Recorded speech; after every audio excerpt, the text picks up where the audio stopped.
कल्पना करें, एक युवा, होशियार महिला जो उज्जवल भविष्य की ओर बढ़ रही थी, अचानक बिना किसी निशान के गायब हो जाती है। अगर आखिरी बार जब वह अपने घर से बाहर निकली थी, तो वह किसी दोस्त से मिलने के लिए नहीं, बल्कि एक घातक भाग्य का सामना करने के लिए थी। नवी मुंबई की 20 वर्षीय डेटा एनालिस्ट यशश्री शिंदे की दुखद कहानी, जो प्रेम, जुनून और असाधारण डरावनी घटनाओं से भरी हुई है। हमारे साथ बने रहिए जैसे हम इस जघन्य हत्या के पीछे के रहस्यों को उजागर करते हैं। यह कहानी विश्वासघात, जुनून और एक युवा जीवन के कटने की है। आप यकीन नहीं करेंगे कि इसका अंत कैसे हुआ। 25 जुलाई 2024 की दोपहर, यशश्री शिंदे, एक होशियार महिला, अपनी यूजुअल दिनचर्या के अनुसार घर से बाहर निकली। वह बेलापुर में एक डेटा एनालिस्ट के रूप में काम करती थी और एक आदर्श छात्रा और बेटी थी। लेकिन उस दिन वह अपेक्षित समय पर घर नहीं लौटी। उसके माता-पिता चिंतित हो गए जब उनका फोन नहीं उठाया गया और उनके दोस्तों ने भी उसे नहीं देखा।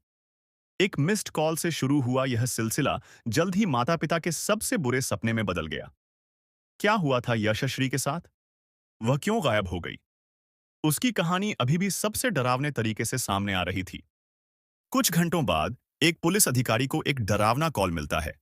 एक युवा महिला की लाश एक पेट्रोल पंप के पास कोटनाका के सुनसान इलाके में मिली है, जो खून में सनी हुई थी। शव पहचानने के लिए इतना विकृत था कि यह असंभव सा लग रहा था। लेकिन एक बात निश्चित थी, यह कोई सामान्य हत्या नहीं थी। पोस्टमार्टम रिपोर्ट ने उसकी जघन्यता की पुष्टि की। शरीर पर कई चाकू के घाव, संवेदनशील हिस्सों पर हमले और कुचला हुआ सिर। अब पुलिस के पास एक डरावना सवाल था। क्या यह यशश्री का शव था? टूटे दिलों और कांपते हाथों से यशश्री के माता-पिता अस्पताल पहुंचे शव की पहचान करने। जो कोई भी माता-पिता नहीं चाहता, वही उनका सामना करना पड़ा। शरीर, फटी हुई कपड़े और सामान उनके बेटी से मेल खा रहे थे। यह दर्दनाक सच्चाई उनके सामने आ गई। उनकी बेटी अब नहीं रही और उसकी हत्या की क्रूरता ने उन्हें तोड़ दिया।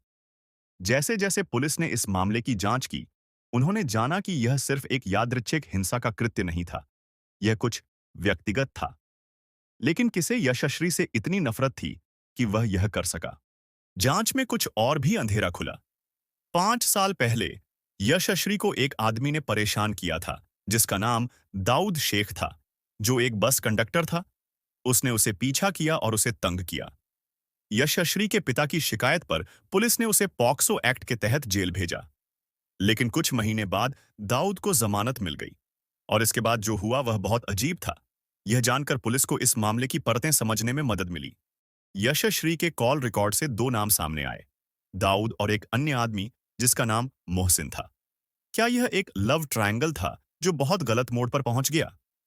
पुलिस ने दोनों कनेक्शन की जांच की और जल्द ही यह स्पष्ट हो गया कि यशश्री को 2 पुरुषों ने खतरनाक तरीके से पकड़ लिया था। दाऊद, जिसने कभी यशश्री को नहीं छोड़ा, अब उसके जीवन में वापस आ गया था।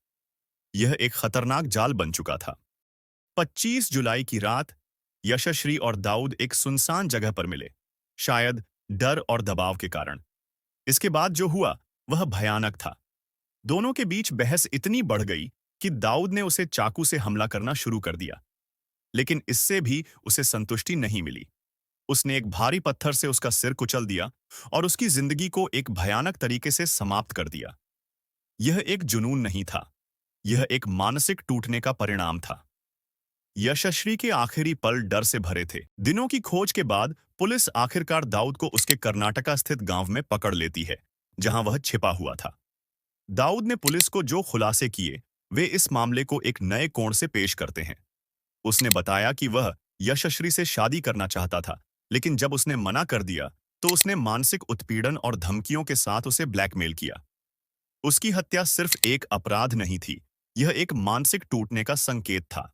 यह मामला हमें कई बातें सिखाता है। जुनून, मानसिक उत्पीड़न और राज की ताकत आज के दौर में बहुत ही खतरनाक हो सकती है। माता-पिता, कृपया अपने बच्चों से बात करें, उनके रिश्तों को समझें और उनके साथ बातचीत बनाए रखें। और युवाओं से, कभी भी किसी को अपने ऊपर काबू पाने या अपने इमोशंस से खेलने की अनुमति न दें। अगर कोई आपको धमकी दे रहा है या शोषण कर रहा है, तो बताएं। आपकी सुरक्षा और भलाई किसी भी रिश्ते से अधिक महत्वपूर्ण है। इस मामले को ध्यान में रखते हुए जागरूकता, संवाद और कार्रवाई की अहमियत को समझें।